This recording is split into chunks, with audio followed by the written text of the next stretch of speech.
चला आज आपल्याला माहिती आहे नवीन रेसिपी करायची, तेही आपल्या घरातच असते। उन्हाळ्या दिवसाच्या भाजी भेटत नाही म्हणून मी तुम्हाला आज काय करायचं ते पण सांगते। हे पा तुम्हाला ओळखता येणार नाही पण मी आज त्याची ओळख पण करून देते।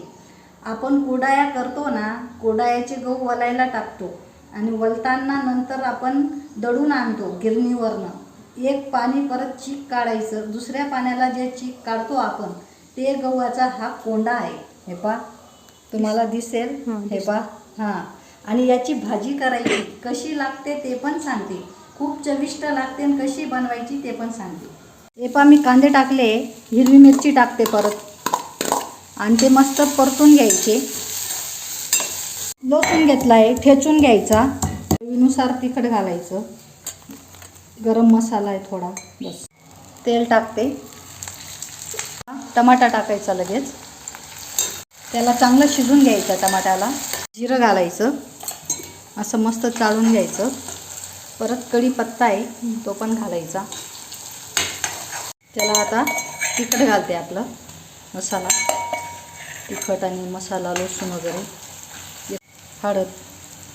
हे पा लगेच टाकायचं, हे असं। आपण तर कसं कुडाई केली तर फेकून देतो, पहा तुम्ही एकदा खाऊन पहा।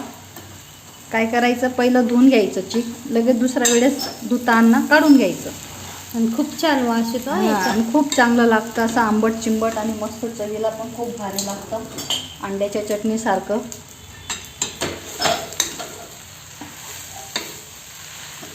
कमी मीठ घाला चवीनुसार, कारण पहिलेच आंबट असतं ते।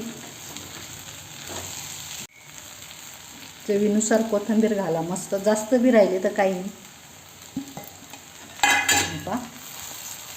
हे पा मस्त झालेली आपली भाजी। गव्हाचा मोडाही म्हणतो आपण आणि कुच्चाही म्हणतो,